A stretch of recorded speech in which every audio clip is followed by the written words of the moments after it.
Untold secret strategy, the hidden dangers of success, why avoiding harm trumps pursuing gain. Now, let's dive into something that might change the way you think about success forever. Sun Tzu once said, "There has never been a protracted war from which a country has benefited, but why?" Let's unpack this wisdom, the perils of prolonged conflict. Imagine you're playing a game of chess. You've got your opponent on the ropes, victory seems certain, but as the game drags on, something strange happens. Your advantage starts to slip away, your pieces become vulnerable. Suddenly, you're not so sure anymore. That's exactly what happens in prolonged conflicts, whether in war or business. The longer it goes on, the more chances there are for things to go wrong. As one ancient commentator put it, a long war without victory makes other states restless. In other words, you're not just fighting your direct opponent anymore, you're fighting time itself. The cautionary tale of Zibo. Let me tell you a story about a man named Zibo. He was the most powerful man in the state of Jin during China's spring and autumn period. He thought he was invincible. He decided to attack one of his rivals, the Zhao family. Easy win, right, wrong. The siege dragged on for 3 years, 3 whole years. During this time, his other rivals, the Han and Wei families, saw an opportunity. They switched sides, allied with Zhao, and guess what? Zibo ended up dead, his state divided among his enemies. The lesson: victory delayed is often victory denied. The longer you take to achieve your goal, the more time others have to undermine you. Understanding risk, the key to true success. Now, here's where it gets really interesting. Sun Tzu says, "Those who cannot fully comprehend the dangers of employing troops are incapable of truly knowing the potential benefits of employing troops." In other words, if you don't understand the risks, you can't really understand the rewards. It's like trying to drive a car without knowing how the brakes work. Sure, you might go fast for a while, but sooner or later, you're going to crash. Li Ka-shing's golden rule. Let's bring this into the modern world. Li Ka-shing, one of the most successful businessmen in Asia, has a golden rule: for any venture, always consider failure first. Think about that for a second. Not success, not profit, but failure. Why? Because in business, just like in war, the odds are stacked against you. It's not just you versus one opponent. It's you versus the entire market, versus changing technologies, versus shifting consumer preferences, the asymmetry of gain and loss. Here's the crucial point: gains and losses are not created equal. If you miss out on a gain today, you can always try again tomorrow, but if you suffer a significant loss, game over. You're out of the game entirely. That's why avoiding harm is more important than pursuing gain. It's not just about winning, it's about staying in the game long enough to win. The danger of optimism. So why do we often focus more on potential gains than potential risks?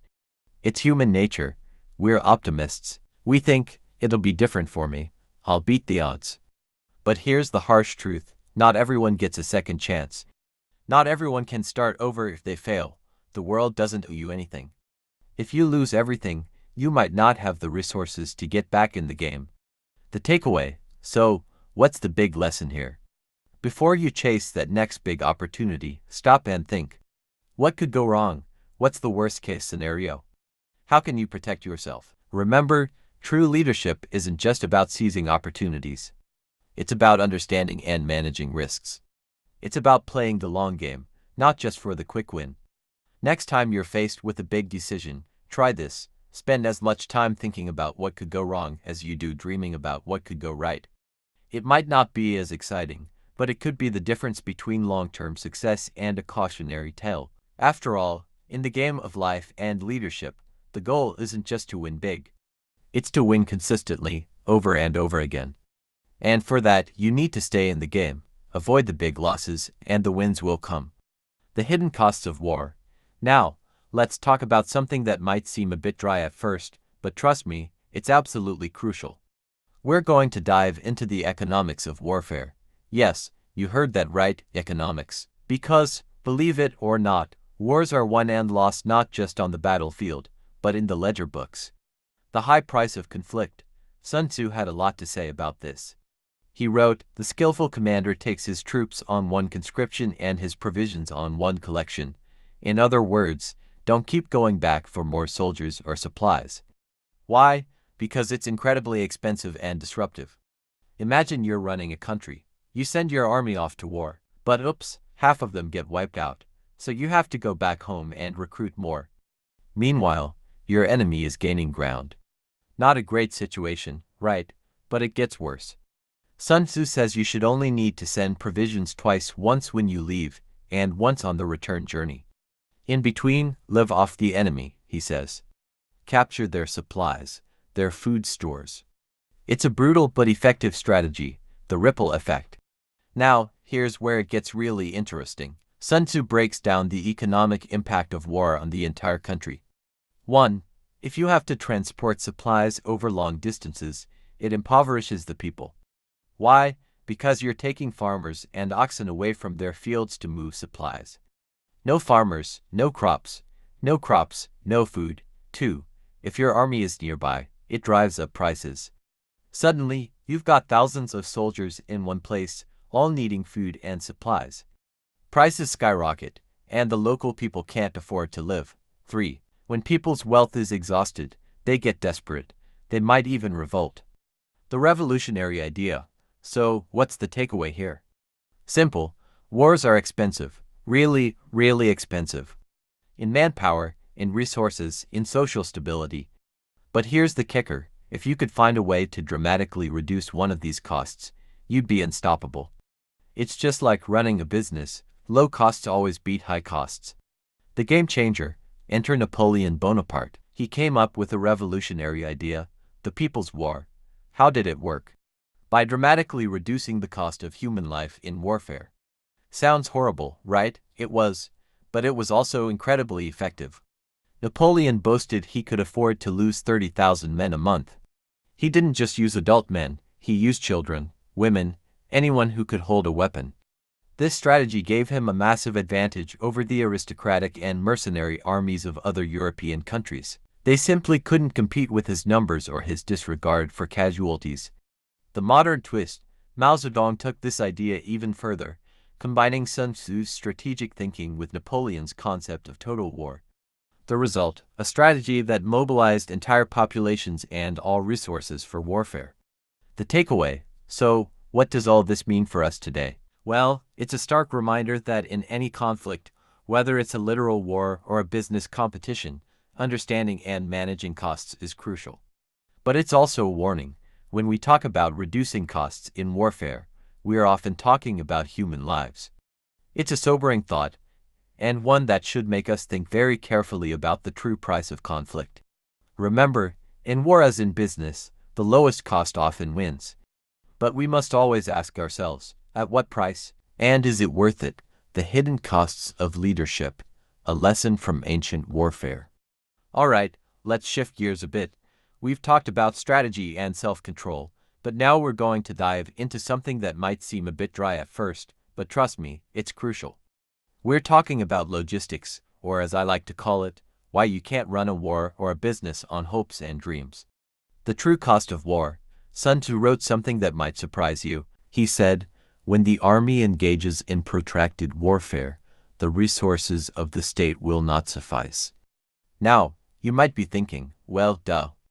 Wars are expensive, but here's the kicker. Sun Tzu breaks it down in a way that's mind-blowing, even by today's standards. He says that in a prolonged war, the common people will lose 70% of their resources. The government will lose 60% of its resources. Imagine that. Before a single battle is even fought, you've already lost most of your resources. But why? The logistics nightmare. Here's where it gets really interesting. Sun Tzu explains that feeding your army on enemy territory is crucial. He says, 1 zhang of the enemy's provisions is equivalent to 20 of our own. Now, what's a zhang? It's an ancient Chinese unit of measure, about 778 pounds of grain. But the exact amount isn't important. What's important is the ratio, 1 to 20. Why such a huge difference? Because of transportation costs. Imagine trying to transport food in ancient China. You've got ox carts moving slower than a person can walk. You need people to drive the carts, soldiers to protect them, and guess what? All these people and animals need to eat too. Sun Tzu calculates that if you start with 21,000 units of food, by the time you reach the front lines, you'll only have 1,000 units left, the rest eaten by your transportation team on the way there and back, the modern parallel. Now, you might be thinking, that's interesting, but we don't fight wars with ox carts anymore. True, but the principle still applies today, not just in warfare, but in business and leadership. Think about it. In business, the cost of acquiring a new customer can be 5 to 25 times more expensive than retaining an existing one. In project management, the cost of fixing an error in the late stages of development can be 100 times more than fixing it early on. This is why great leaders, whether in ancient warfare or modern business, obsess over efficiency and resource management. The genius of Genghis Khan. Let me give you a historical example that'll blow your mind.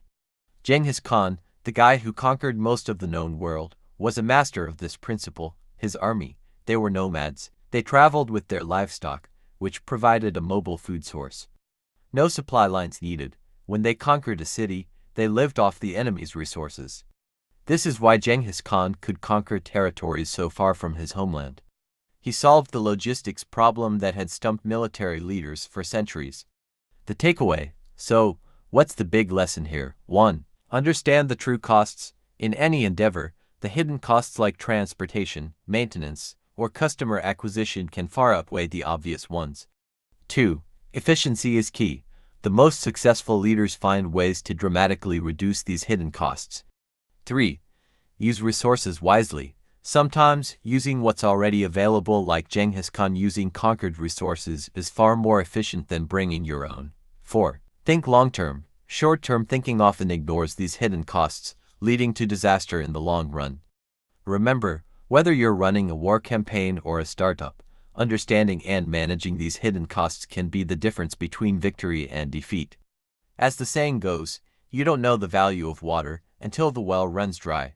Great leaders make sure they never reach that point.